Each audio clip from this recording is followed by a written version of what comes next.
Acrescentando Saberes, com o tema de hoje, Cabala. E eu quero mostrar para vocês o livro O Poder da Cabala, tá? De Hilda Berg. Então, o que isto tem a ver com a filosofia que nós trabalhamos, né? A filosofia holística. Bom, o próprio nome diz holística, né? Todos os temas que estão relacionados ao bem-estar, ao conhecimento e à ampliação de consciência têm a ver, sim, com a nossa área, tá bem? Então, vamos trabalhar um pouquinho desse livro para que vocês entendam os nossos próximos encontros. Vamos trabalhar bastante com esses temas. É bem extenso e eu escolhi por entender a importância do conhecimento da Cabala, um conhecimento muito antigo, que diz assim: a realidade que nos é familiar é o mundo físico de 1% em que vivemos. Aqui enfrentamos desafios e obstáculos 24 horas por dia, 7 dias por semana. Entretanto, existe um outro mundo, denominado o mundo dos 99%. De acordo com a Cabala, tudo o que realmente desejamos, amor, alegria, paz, realizações, né? É, está dentro deste mundo dos 99. Olha isso. Se torna disponível a nós quando nos conectamos nesta dimensão, além dos nossos 5 sentidos. Pois bem, ao lidarmos com nossos problemas de forma reativa, através da raiva, do ciúme, do medo ou da insegurança, nos desconectamos da fonte de plenitude duradoura. Imaginem se pudéssemos utilizar nossas dificuldades como trampolins para acessar constantemente o mundo dos 99%.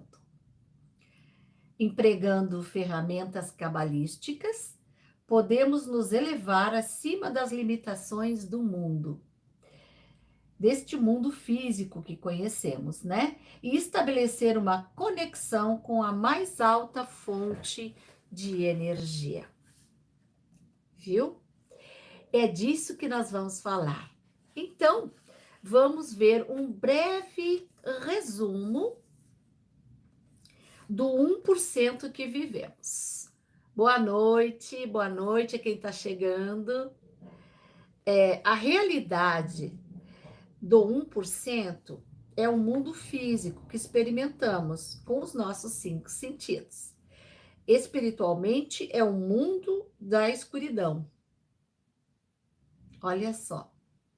Onde reagimos a eventos externos. Quem aqui não reage a eventos externos? Quem aqui não reage até a questão da temperatura do dia, do frio ou do calor? Reagimos ao mundo externo também no convívio com as pessoas. As pessoas, em geral, não ficam confortáveis quando confrontadas negativamente por alguém. É o mundo externo agindo em nós.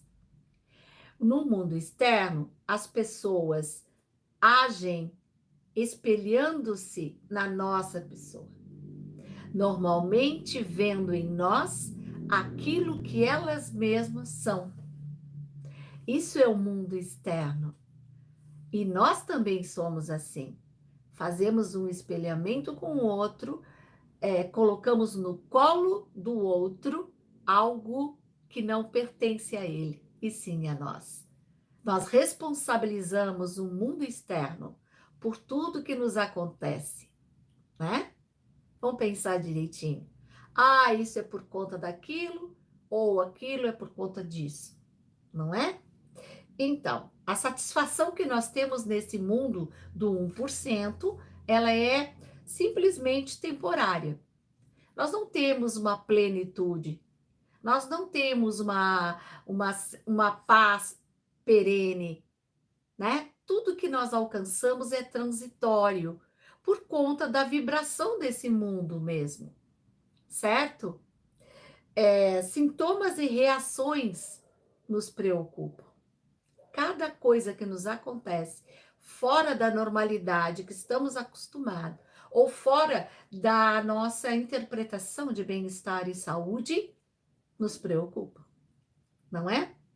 Somos vítimas que sofrem por ações de outras pessoas, assim como por circunstâncias externas aleatórias. É o que eu estava falando bem no início, né? Quando eu falei dos eventos externos, certo?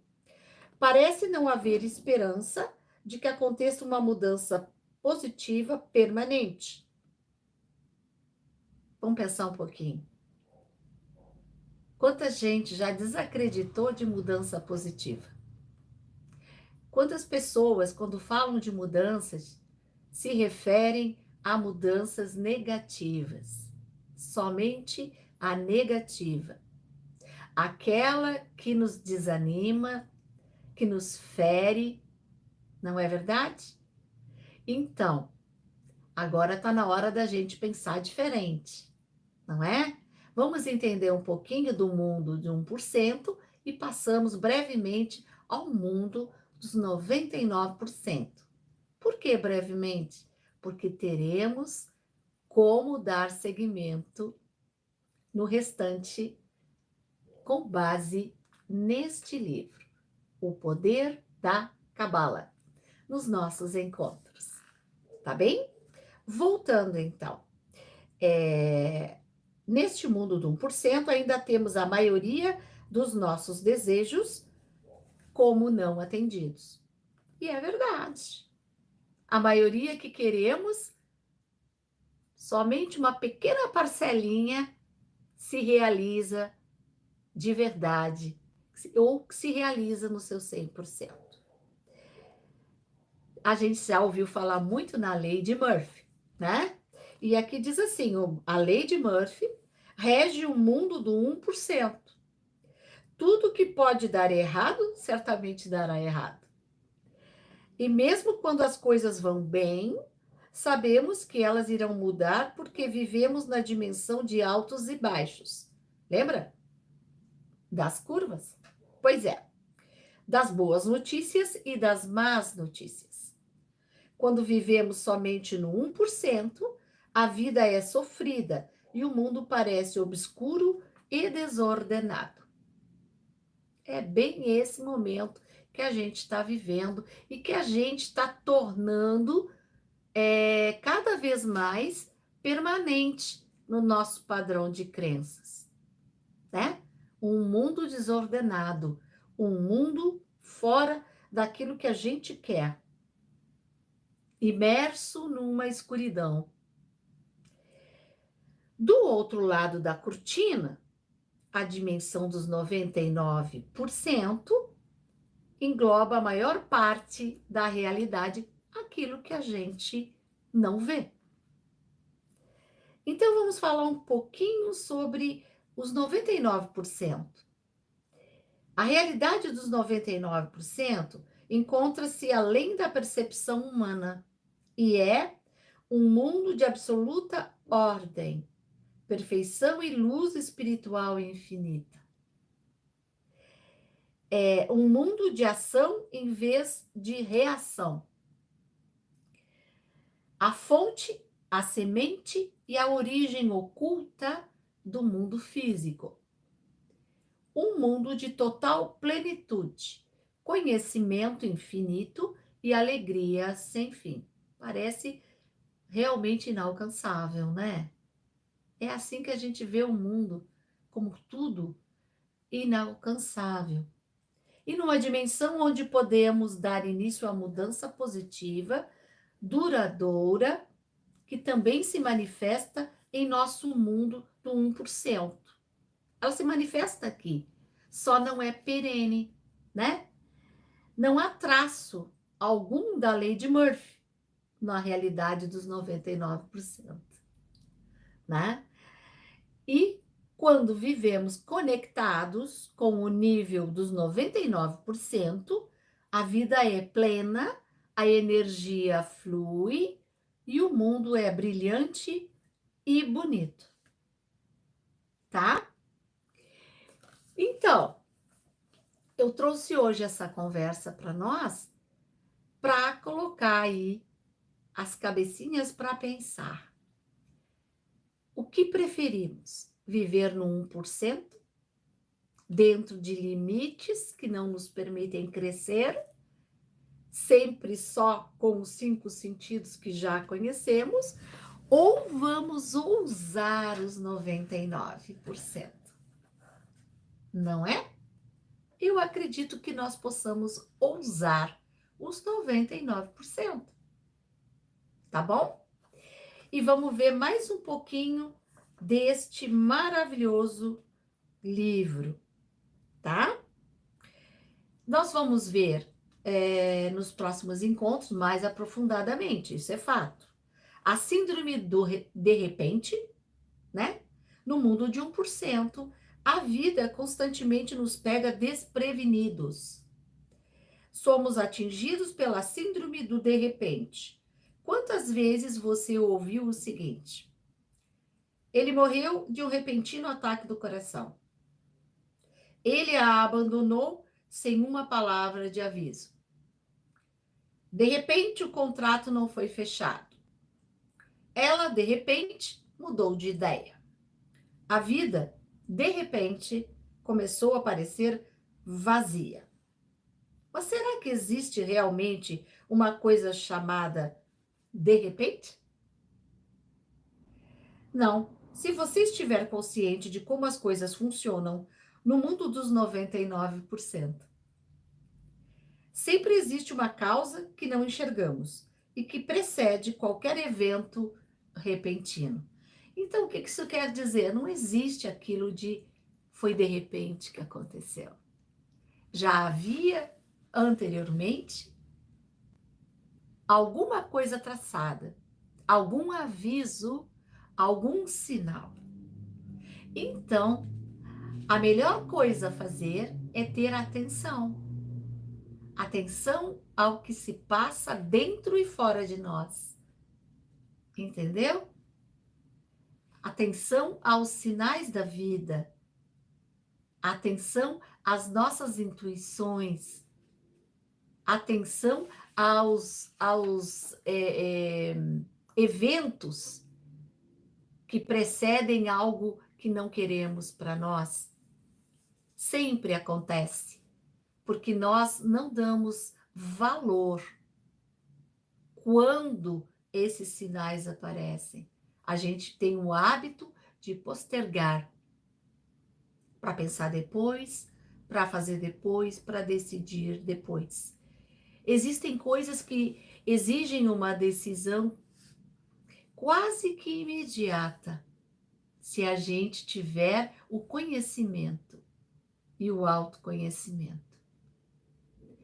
Tudo se trata do autoconhecimento e tudo se trata também daquilo que nós aprendemos fora de nós. Certo? Então, é o olhar global. O 1% e os 99%. O que pudermos ver atrás da cortina ou à frente dela. A atenção plena a tudo que exige de nós um olhar para a decisão correta. Tá certo? Bom, o poder da Cabala nos mostra como revelar a beleza do nosso espírito e embarcar numa jornada de autodescoberta e transformação. Deepak Chopra. A Cabala é um progresso muito bem-vindo, faz parte da ânsia dos americanos, obviamente de toda a América atualmente, por autoajuda e por respostas a importantes perguntas metafísicas com as quais as pessoas se defrontam ao envelhecer. New York Times. Cabala tem a ver com plenitude, tem a ver com ajudar os outros e assim permitir que um ser mais elevado nos ajude. A Cabala nos fortalece verdadeiramente em tempos difíceis. Glamour. Aqui são alguns dados, né, que as pessoas preferiram colocar, né? Então, Yehuda Berg nos diz o seguinte: ao ensinar a Cabala como sabedoria voltada para a mudança, transmite profundos e complexos conceitos com simplicidade, de uma maneira aplicável ao nosso cotidiano. É isso. Aplicar a Cabala no cotidiano é um conhecimento a mais e um conhecimento que tem milhares de anos já. Tá certo? E sendo assim, como tudo é cíclico, está na hora de rever a sabedoria antiga daqueles que nos precederam e que se desafiaram e nos trazem o desafio hoje, para que possamos olhar a vida com amor, plenitude e grande vontade de crescer e evoluir. Certo? Então, a Cabala tem 13 princípios contidos, né, e compilados nestes ensinamentos, existentes há mais de 4.000 anos. Quando os aplicamos, eles podem nos ajudar a remover o caos, as batalhas pessoais, o desespero de nossas vidas e nos reconectar com um destino de felicidade duradoura. Este é o poder da Cabala. Então, esta é a nossa conversa de hoje. E eu convido vocês para os próximos encontros nossos que seguiremos com este maravilhoso livro e os seus ensinamentos. Tá certo? Vamos abordar em 13 encontros os 13 princípios da Cabala. O 1, não acredite numa única palavra que ler. Faça um test drive das lições que aprender. Tá entendendo? Não basta só acreditar, tem que vivenciar. Segundo, existem duas realidades básicas: nosso mundo do 1% e o mundo dos 99% de luz. Terceiro, tudo que o ser humano verdadeiramente deseja da vida é luz espiritual. Quarto, o propósito da vida é a transformação espiritual de um ser reativo para um ser proativo. O 5, no momento da nossa transformação, fazemos contato com o mundo dos 99%. 6, nunca. E esse nunca quer dizer mesmo nunca. Jogue a culpa em outras pessoas ou eventos externos. Aí vai acabar essa coisa, né? De é culpa disso, é culpa daquilo, foi por isso, foi por aquilo. As justificativas sem base alguma, eximindo-nos de responsabilidade. Tá bem? Bom, o 7. Resistir a nossos impulsos reativos cria luz duradoura. O 8. O comportamento reativo cria centelhas intensas de luz, mas no final deixa escuridão em seu despertar. O 9. Obstáculos são nossa oportunidade de nos conectarmos com a luz. 10. Quanto maior o obstáculo, maior a luz em potencial. 11. Quando os desafios parecem avassaladores, injete certeza. A luz sempre está lá. 12. Todos os traços negativos que identificamos nos outros são simplesmente reflexos dos nossos próprios traços negativos. Apenas mudando a si mesmo é que você pode ver a mudança nos outros. É aquilo que a gente sempre fala, né? Se você muda, o mundo à sua volta muda também. E o 13º, né? O 13 dos princípios. Ama o próximo como a ti mesmo. Todo o resto é comentário. Agora vai e estuda. É isso que diz aqui. E nós vamos trabalhar cada um desses itens nos próximos encontros nossos. Tá bem? Espero ter contribuído com você com muita alegria, compartilhar conhecimentos, estudarmos juntos, orientando os saberes. Sempre trará isso. Sempre trará assuntos novos, diferentes para aqueles que me seguem. Tá bom? Até a próxima. Gratidão.